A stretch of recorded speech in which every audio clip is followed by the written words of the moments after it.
the number of people who live with their families is really impressive to me here. I was working a lot but struggling to meet rent because of the inflation, and so I actually asked my parents, I was like, can I move in with you just to like save up some money? And they were like, only if you know when you're going to move out. Like, you're not going to hang out here. I turned to the waiter and I'm like, look, we've been waiting for our food for like 20 minutes. Where's our food? And he's like, you are on vacation. Pako-Pako. Why you are in rush? They'll jump to trying to make like an intimate move very quickly. And usually like they call dibs, like they want you to be their date or their girlfriend. But then within like a month, their behavior starts to change.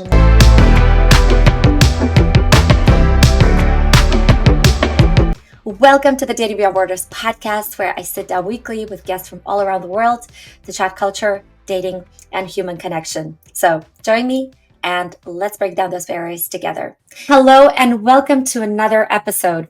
Today's story is incredibly familiar to most people nowadays, an American who has left the US to go live in Europe. We will talk about her biggest driving force of picking up and leaving in America, whether life in Europe and specifically Croatia is better, what have been the biggest culture shocks around navigating the Balkan lifestyle, and what it's like connecting with and dating Croatians. So welcome, Sage. It's great to have you here. Hi, thank you for having me.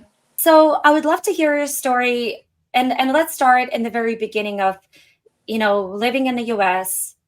Where are you from in the US, and what prompted this move for you? Mm-hmm. Yeah, so I'm from the East Coast in the US, specifically Maryland, and I had started thinking about studying abroad in college, and I finally decided to go to London, and I fell in love with Europe from there. And so for 2 years during the pandemic, all I wanted to do was go to Europe and move there, but I couldn't.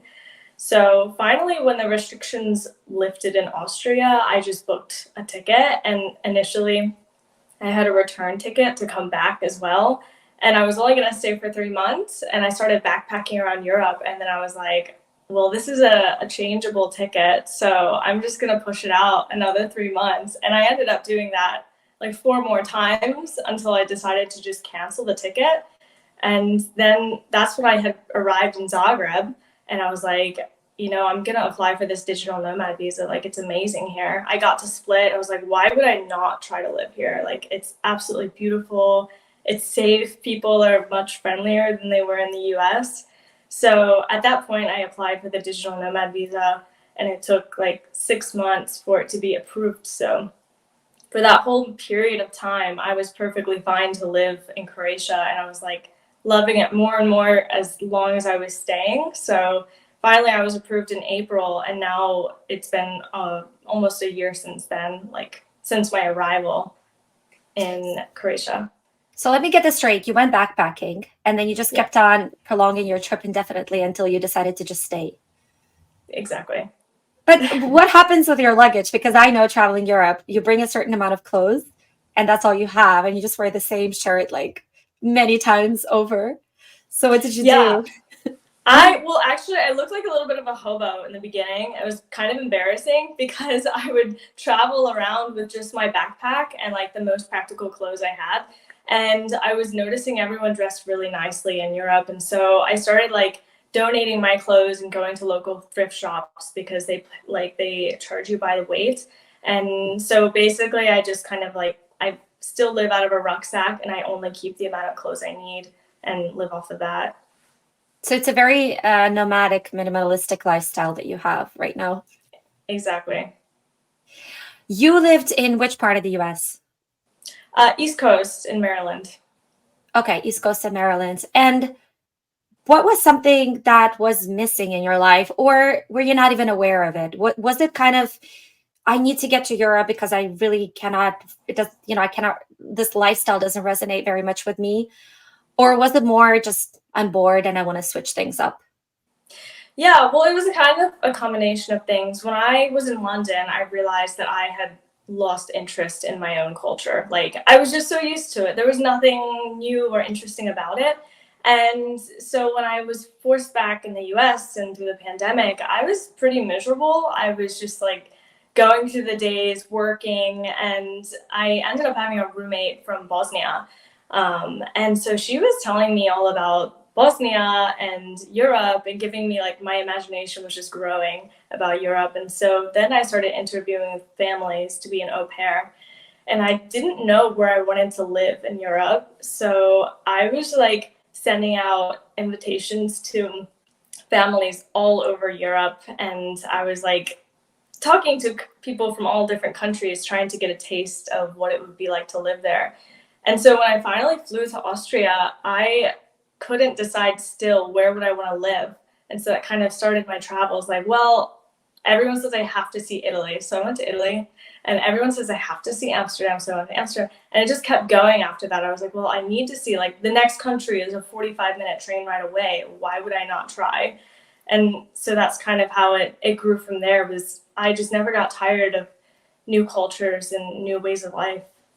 Yeah, that's interesting. I talk about this a lot, but the fact that in 45 minutes in the US, you're still in the US, and in 2 hours, you're still in the US, and in 10 hours, you're still in the US. And it's the same with Canada. It's actually worse in Canada because you are literally still in Canada no matter how long you drive. It's like it never ends unless you go the other way and then you're in the US, but the culture is still very much different, or sorry, very much similar.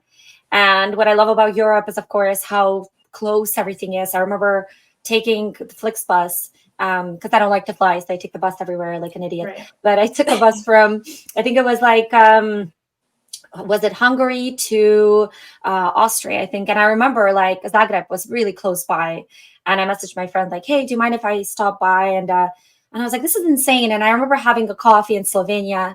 And then just, like 1 hour later, I was in another country. And I've been traveling Europe for a very long time, so it wasn't like a novelty. I mean, I knew this, but it's just, it really is a completely different way of life, right? Because you can just take off for the weekend. You can go somewhere new.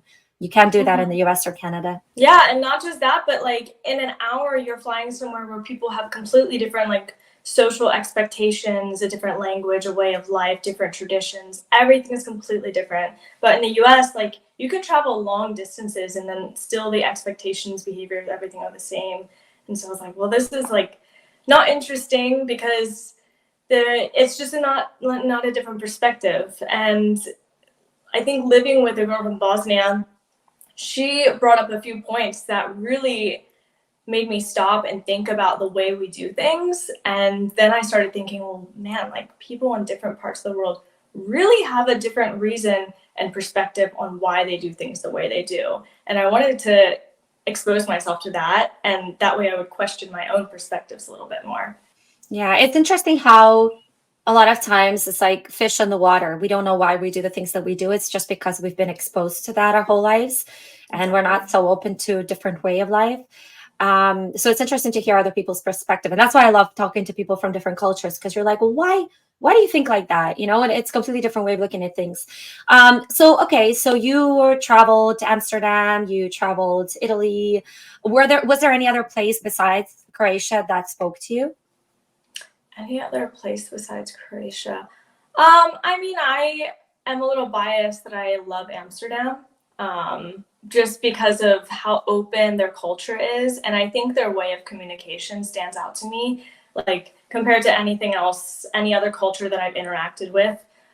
Just the fact that they're so incredibly direct. And I've said this to everyone I meet, like that I love Dutch people because they tell you things directly, very honestly, very translucently, in ways that would make me kind of cringe, but at the same time it's so clear that like you can't, there's not ambiguity to what they're saying.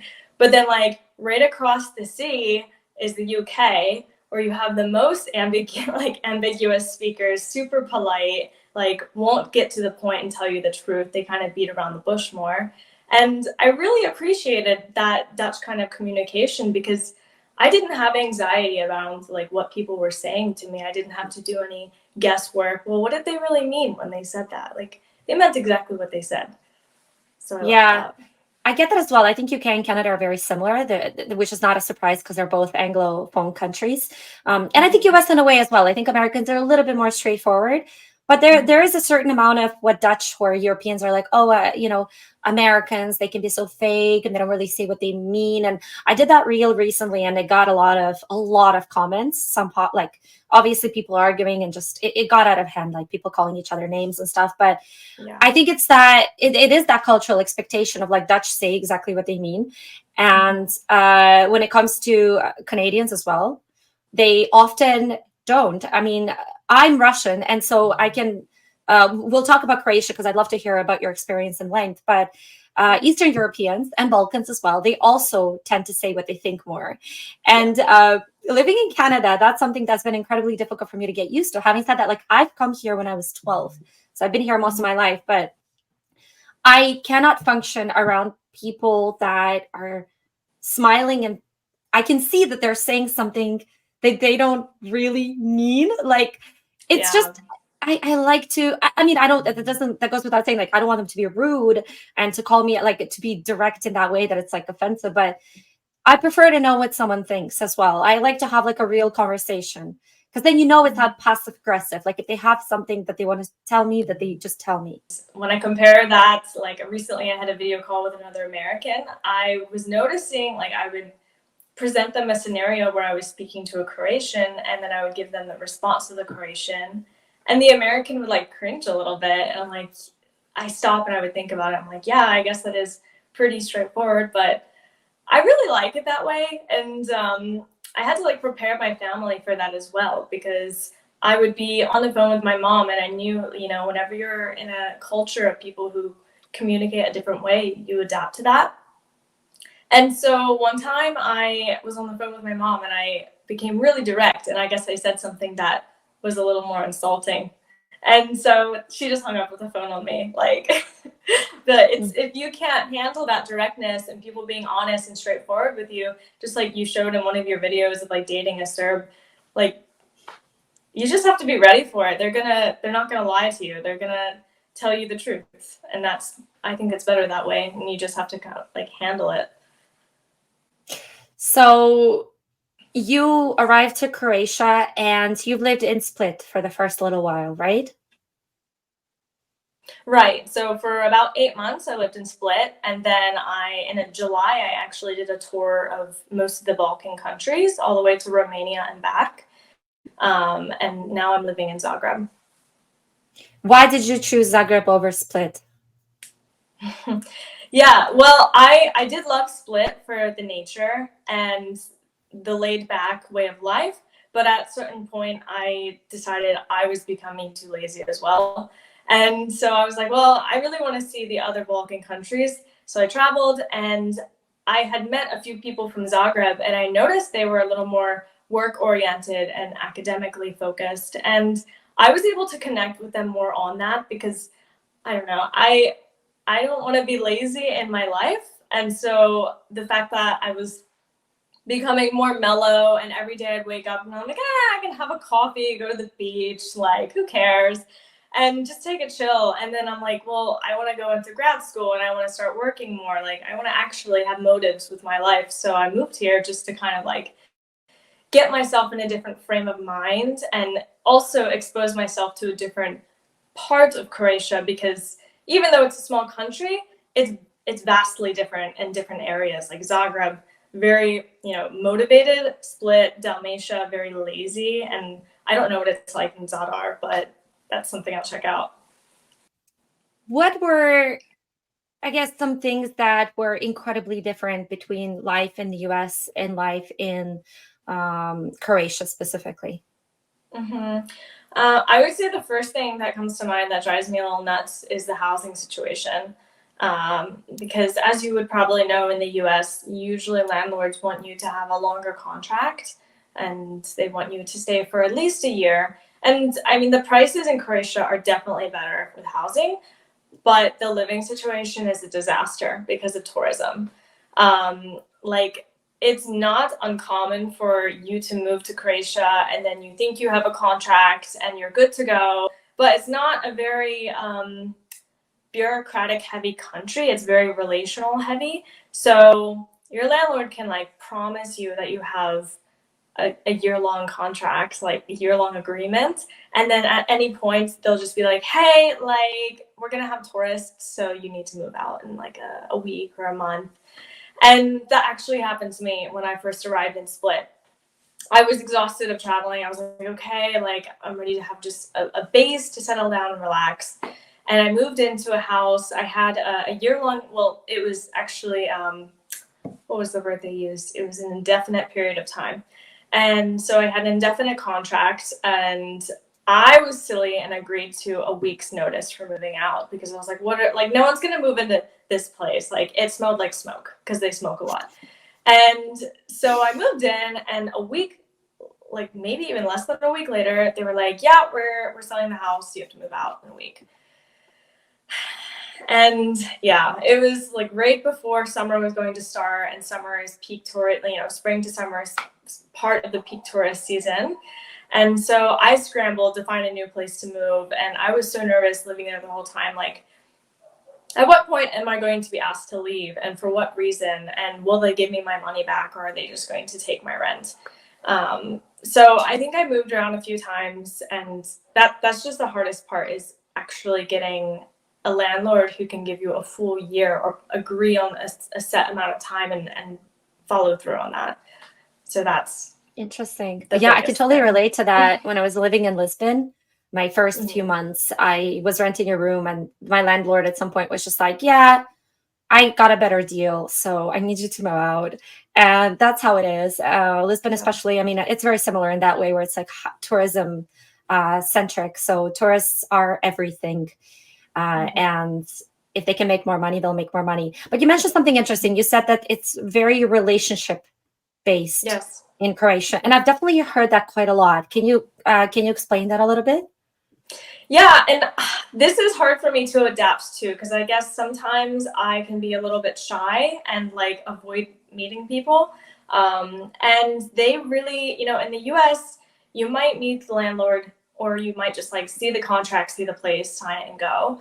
And here it's like they really want to sit down with you and have a coffee and know like who you are, who you're going to bring to the place, what kind of lifestyle you're going to live.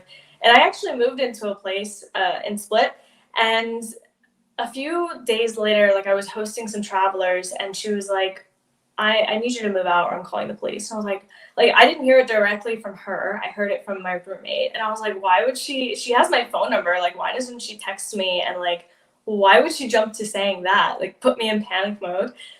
And so finally I went down to talk to her. And after she got to know me and who I was, because like before that we hadn't really met so much, and she was like, okay, yeah, you're fine to stay. Like, no problem. But that's so interesting. She was ready to get rid of me just because she didn't know me. And that's how it is everywhere here, is if you know the person and you develop a relationship, then they trust you. But that can be also very difficult as well, because you need to go around having a lot of coffee with people trying to, so-and-so's dad of so-and-so's brother. Like, Balkans and Croatians will have the upper hand in that because they've lived their whole life, whereas you're a tourist or you're a foreigner, So exactly, you need to have the connections. Well, most of the people my age usually like still live with their parents if they're not married, so they don't have to worry about the cost of rent and the hassle of finding a place. They just focus on other expenses, and it is time consuming. You have to take time to develop relationships, and then it's like in the US you just grab a coffee, have a quick chat and go, but here it's more like I went out with a friend, and she was like, let's have a coffee. And so she was sitting there with her coffee in front of her, and I was like, when is she going to actually drink it? She's just talking the whole time, which is fine, but just her coffee and cigarette for the next hour. And I was like, okay, I just finished my drink. Like, oh, I missed that. Honestly, like, I went out for dinner the other night in Toronto, and I've noticed this thing, where it's like you finish your food right away. The waitress comes with this very passive aggressive face, and she's looking at you like, are you guys done? And you're like, yeah. Okay, well, I'm just going to leave this bill for you right here. And I'm like, but we're still enjoying ourselves, like, do we have to leave right away as soon as we finish? And it's really something that I despise about living in the fast-paced culture of North America, where it's like, eat, drink, go. Living in Southern Europe and living in the Balkans. It's all about just Mhm. Pako-Pako, enjoy your life, nowhere to go, relax.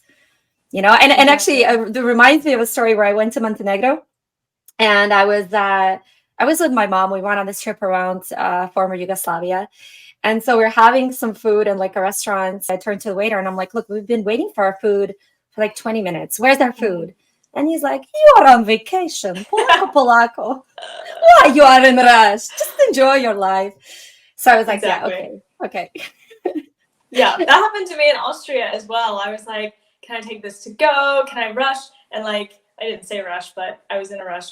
And he served me this like cheesecake that I ordered, and he was like, no, like you need to sit, eat now, enjoy. I'll bring you tea. And I'm like, okay, Was this an fine. Austrian who told you Yeah, to relax? yeah. Jesus. But That's not that's their like national most of stereotype. Europe, though. Interesting. Well, to be honest, like I found Germany and Austria to be like on the faster pace of things. And I guess compared to the US, maybe there is some difference, but they definitely get the work done. And I've heard people complain about Germans and how much they work, and like there's not really that culture of sitting down and having a glass of wine. It's more like getting drunk on beer after work. But I definitely like when it comes to Southern Europe and Balkans, it's definitely very much like that.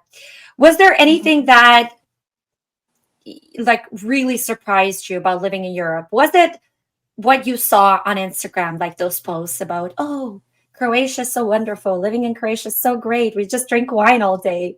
Or was it something different? I think a variety of things surprised me as I've moved here. And you're right, like the German culture is very impressively like work focused. You know, I met with a friend, for example, and she was we met in Albania, but she's from Germany, and we had initially met in Scotland. And she was like, "Well, Sage, I just don't really know what I'm going to do with my life. Like, I have to think about my career." And then I was like, "I mean, you do, but like, do you really? Like, we're kind of just traveling, doing our thing. Like, why? But like, really challenge your stress right now. Why are you so focused on your career if you're able to sustain yourself with travel and volunteering, and you're happy right now? Why stress over that?" So, I think what surprises me the most is the contrast in the way of living in such a small amount of space. Like Europe is smaller than the US, and yet and then the countries smaller within that. And for example, you can go from Austria to Split in a few hours, and it's such contrastingly different cultures. And it makes me question why I think about things the way I do and why I behave the way I do. The number of people who live with their families is really impressive to me here, specifically in the Balkans. Like I said, it's really common. People are living with their families until their 30s. And I would also say the trustworthiness all over Europe. Like when I came here, I was scared to come out in the dark, and I was asking people like, "Oh, what time should I probably be back, and what is it safe to walk down that street at 8 p.m. whenever the sun is down?" And they were like, "What do you have to worry about? Like, there's nothing, no crime happens here. Nothing's gonna happen." How has it been making friends here versus US? And I know you're obviously born in the US, so you've probably had friends since childhood, but how has that experience been for you? I think friendship is more genuine here. Like in the US, that's actually something I don't miss is and I was just talking to someone about this the other day, but people here love to help and be helpful and be supportive. And in the US, there was kind of, if you needed help in some way, like you're slacking off and you're doing something wrong. And so in the US, there was kind of like a sense of shame around if you're doing something wrong, or like if like I wouldn't ask for help kind of thing, or like you feel like you're imposing if you do ask for help. And people don't usually offer to help. But here I found like if I mention anything, like someone is offering to help me in some way. And it's almost too much because I feel like I have to let them help me to a certain degree to not be like rude in a way. But it's a really nice and welcoming feeling when you come somewhere and people are like, "Oh, like let me show you where this is. Come with me and let me help you with this." And all little things people love to help with here, and that is a really nice kind of welcome and friendship. Has there been anything in the mentality that was very different? I guess we talked about being direct. That's one thing, or more direct than like the average American. Was there anything else that just took a while to get used to? I would say, particularly in Dalmatia, they are quite opinionated.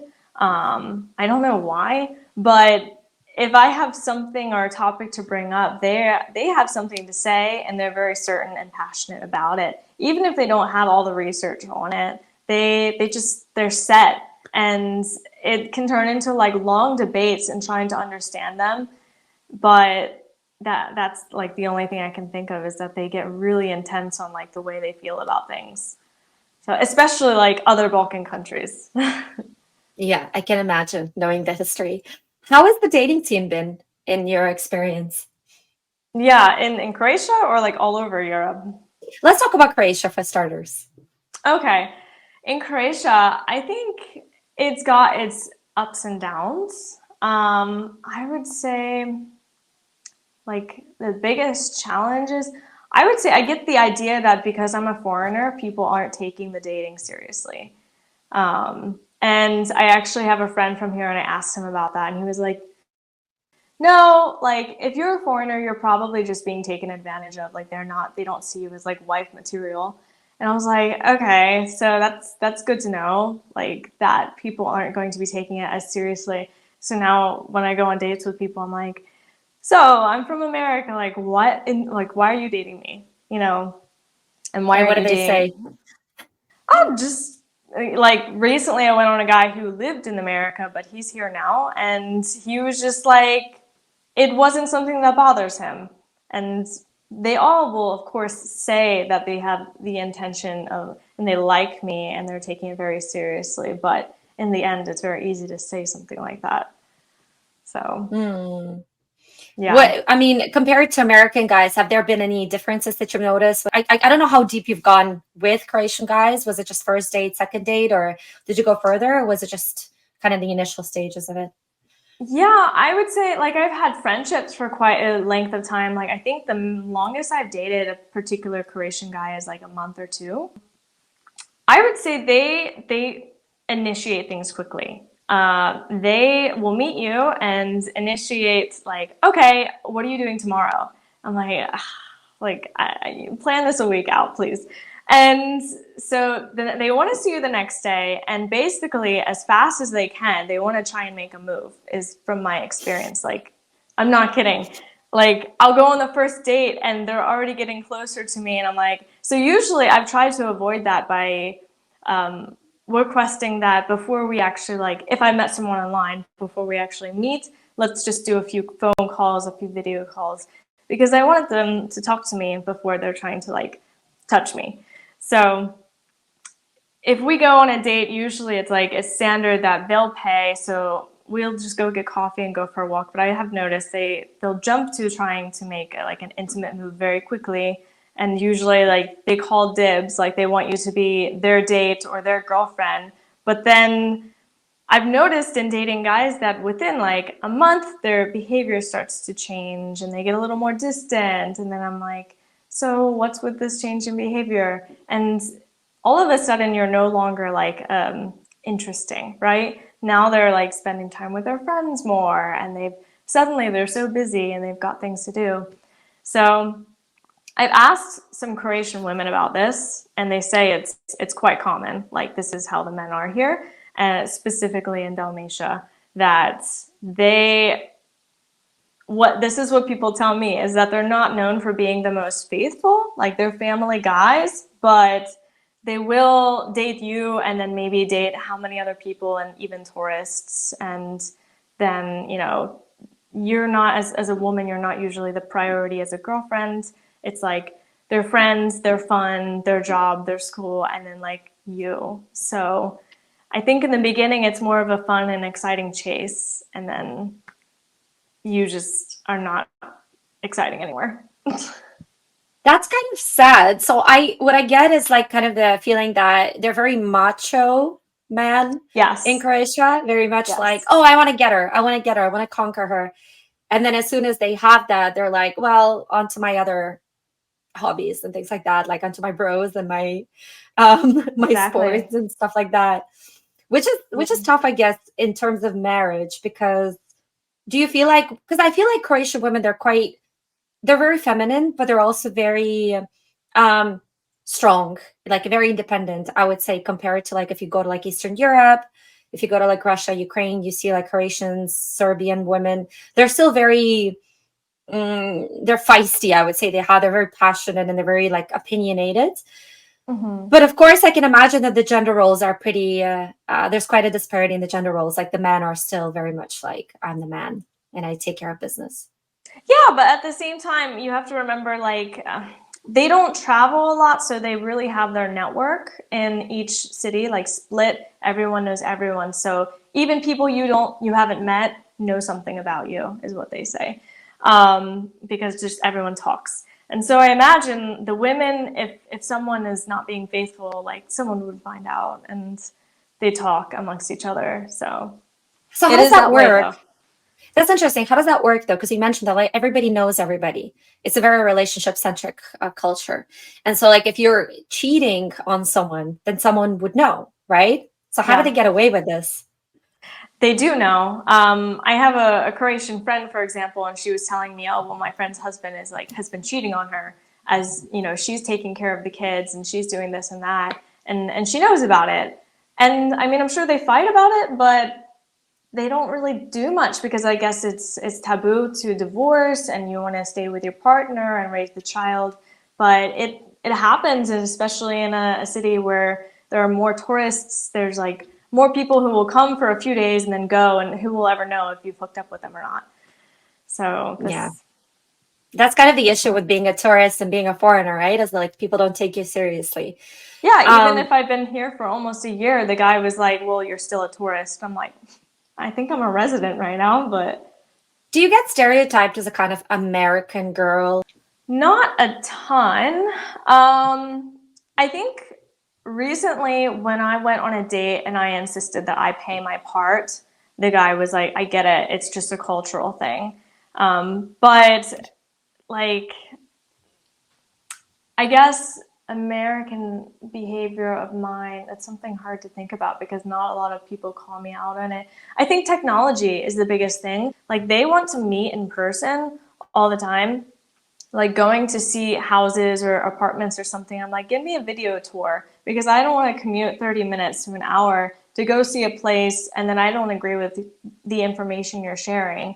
When you can just send it to me in a text and email and give me a video call, like we can do it all there and then I meet you when I know it's going to work for me. But they don't like that. They're pretty old school where they want to meet you and get the vibe and they want that immediately. So I think the same thing goes for dates. They're like, yeah, let's go for coffee. And I'm like, well, before I agree to give you like an hour of my time, let's do a call and make sure there's some kind of a vibe before I just show up and have to, suck it up for an hour. You had this expectation before coming to Europe. Did it live up to that expectation? No. I mean, in some ways it's better, in some ways it's worse. I would say when I was in the US and I would meet Europeans, for example, I thought they were incredible. And that's what drew me to coming to Europe as much as it did. I was like, the people from Europe are incredible. I need to go there. And so my friend married a German and I met him and he was young. He's like a year younger than her and incredibly mature and has a great job, great degree. And so she jokes around, she's like, go to Germany, you're going to find your husband. And I think she's partly right. Like, I do think German guys are more loyal. But I came to Europe with the expectation that all guys would be more like that. Like, that they would all be very nice, very loyal, very well-mannered, very, have things together. And they are, in some ways, more put together and more experienced because there's easier access to traveling, right, in Europe. They get to go and do more things. But I think in a lot of ways I've let myself down expecting that because, just as I explained, a lot of people here are still unfaithful, or especially in a split where the guys their moms just look after them. They don't really have to grow up or leave the house. Like, they're kind of mama's boys. That's interesting that like we have these expectations, and I think a lot of times because Europeans, they have accents and they're, they sound foreign. They even did a study where like someone was speaking with a British accent and that was rated as more trustworthy or more interesting of a presentation, where it was the same presentation, same person. He put on a British accent for one, he did an American accent for the other. And then for the British accent, people rated him a lot more interesting. And so I found that really interesting. So we do have that fascination with like that foreignness. And I could totally relate because for a very long time, I was only like, I only want to date Europeans. Some truth to that, where you said that Germans do mature faster. I do think that there's truth to that because even the way their school system is built, like they graduate faster, they work faster, they are more mature and rational in general. I think that's like a really true stereotype, that they're very calm and collected. I mean, in my opinion, there's some negative aspects that come with that as well in a relationship. If you want to have like a fun, spontaneous life with someone. So going down the road as they get older, that can then not be such a positive thing. But I think there's definitely truth to that, where I had an ex-boyfriend. He was Swiss. And I remember he was like way younger than I was. I think he was like 22, and he was way more mature than any of the Canadians that I've ever met at that age. So truth story. But having said that, when people say like, oh, is dating better in Europe? I actually don't know. I truly don't know, because I've had bad experiences in Europe and I've had bad experiences in North America. And I just think it may seem like it's better, and maybe it is if you live there from childhood, but coming in as a foreigner, it's always a little bit tricky as well. Yeah.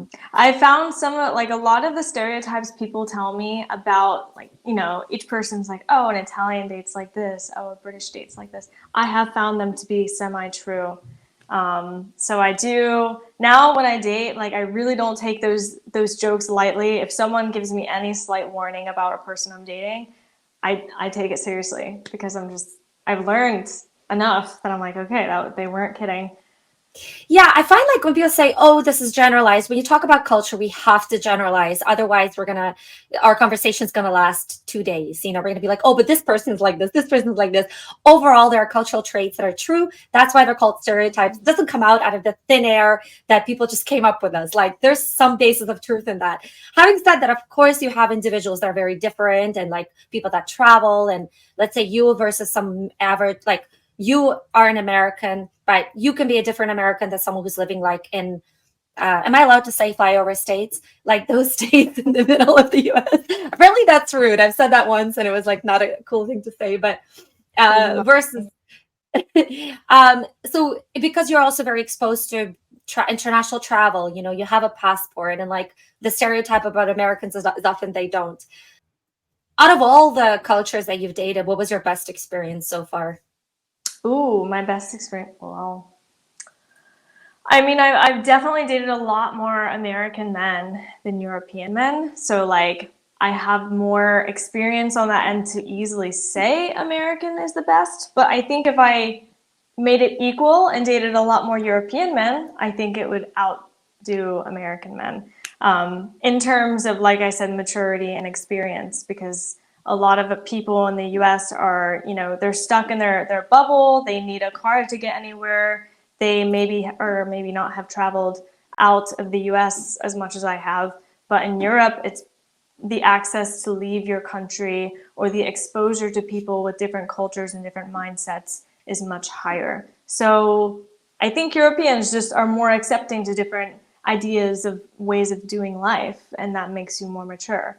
So I think overall, Europeans are better in my experience. Yeah, I think one of the issues with US is like the way you get taught geography and history. It's like very American based. It's not world based. Whereas like Europe, they're such small countries that they do get to know more of the world. Like when you see those videos of Americans not knowing where anything is, I think they pick some really stupid people there. But unfortunately, there are people like that. They're like, I remember I went to Texas and I said that I'm from Canada, and the response I got was, oh my God, Canada? I was like, it's literally the country next door. Like, it's not, you know what I mean? So that was really funny to me that like they've never been outside of Texas. Then you have those people, right? And then you have people like you that are very much travelers and are exposed to other cultures.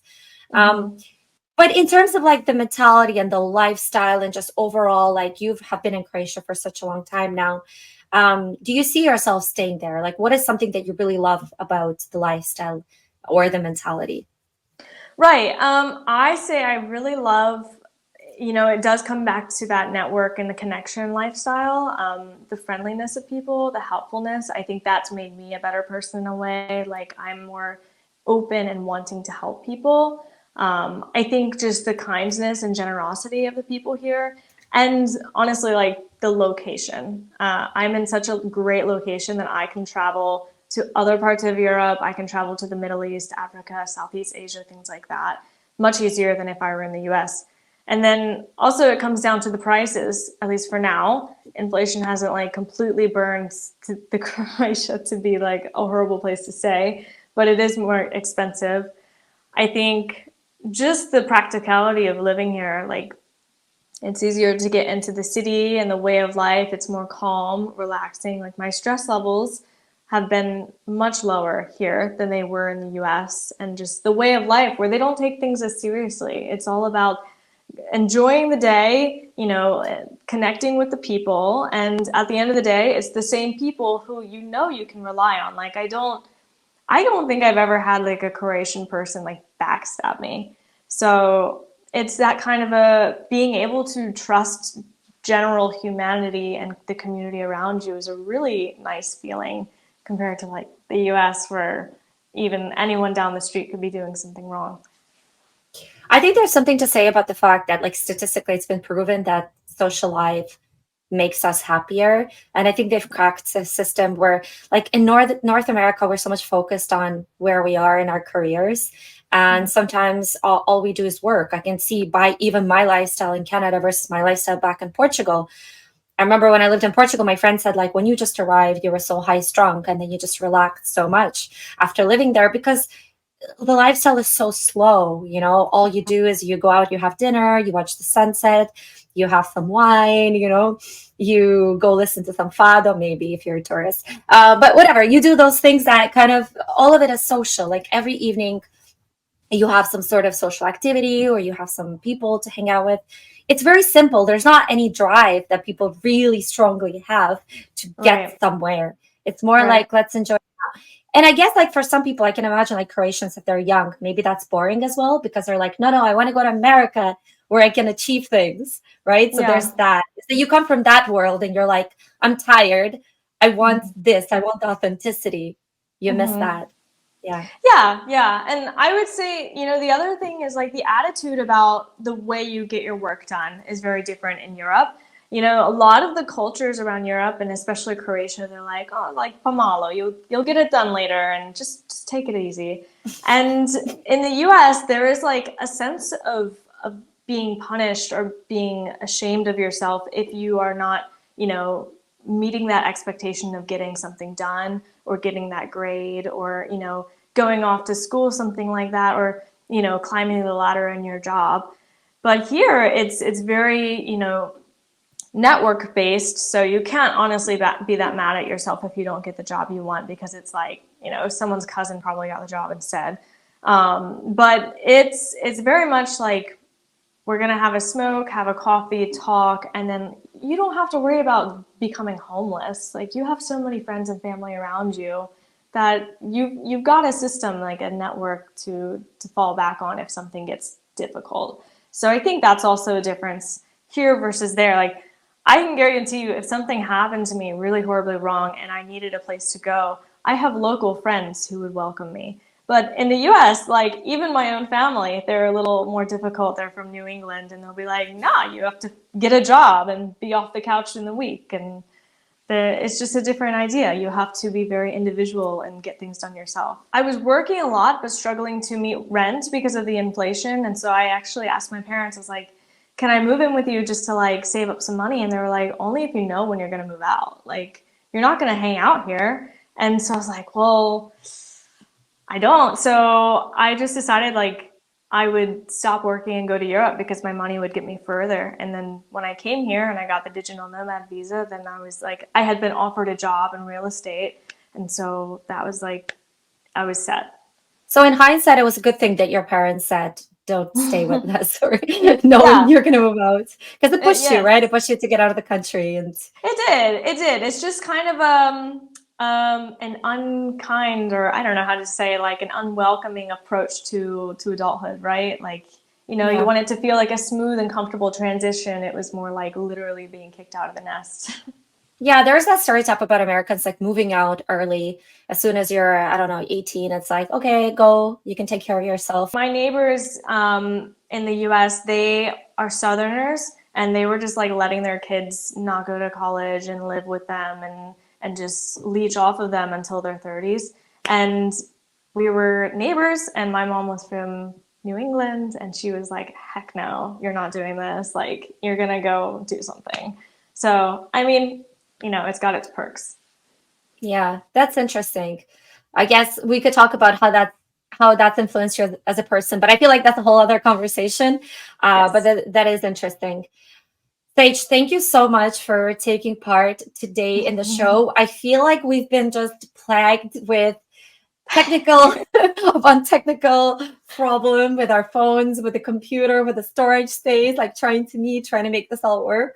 A But I little. think, yeah, a little bit, just a little bit, but we've made it happen. Yeah. And thank you so much. And it was really interesting for me to hear about your life in Croatia, also because I've been kind of scoping out potential places myself. So this was as much of a podcast as also my personal interest in like, how are you making it work? How has it been for you? Are you happier there? Because I feel like at the end of the day, like nowadays we're going towards authenticity. Like we're getting stuck in this really expensive, really lonely lifestyle that North America is becoming. Like I know San Yeah. Francisco, like half of that city seems to have moved out. It's all homeless people now because it's just so expensive. And it seems like it's heading that way where it's like, if we can work from anywhere, why are we going to stay in the cities that are, first of all, not authentic, very much like everyone's just sitting at home with cold winters, with a really expensive lifestyle where you go out Yeah. and you have to pay 18% freaking tip for, I don't know, a meal. Like you cannot do spontaneous hangouts anymore because it's just so damn expensive. Here in Toronto, it's become really a huge thing where you have to tip from 18 to whatever 30% Oh my for God. literally everything. And it's not an enjoyable lifestyle. Like it's not a type of lifestyle where you can go out, have a beer, have a coffee, just sit, watch something beautiful, watch the sunset, watch the sunrise, and just enjoy yourself. Yeah. Um, and I feel like people are getting really sick of that, which is why you have a lot of people moving to Croatia, moving to Portugal, moving to Spain. So many Americans moving abroad nowadays.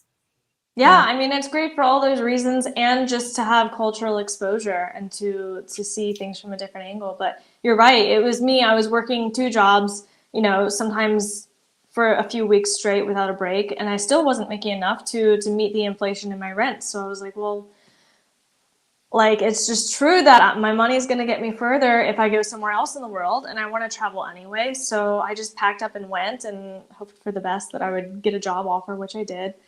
And Yeah. it's turned out to be absolutely amazing. Like I'm very, very happy with my life, and I would say like I have those pinch me moments still, even after being here for 2 years, where I'm like, oh, I'm even with the bad things, I'm so lucky to be doing what I'm doing. Are there a lot of Americans living in Croatia? More so in Split. I haven't met the expat group here. I've met like one or two other three other Americans, and usually they're from like the Midwest in the U.S. where there was nothing anyway. So that's why they Makes moved here. sense. Makes Yeah. sense. Guys, let us know what you thought about this episode. If you're also American, are you thinking of moving to Europe? And if this was helpful for you personally. And stay tuned for next week's podcast where I feature a new country.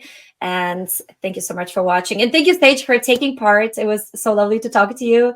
And Thank have a you. great evening since it's evening in Croatia. Yes. Thank you very much. It was a pleasure.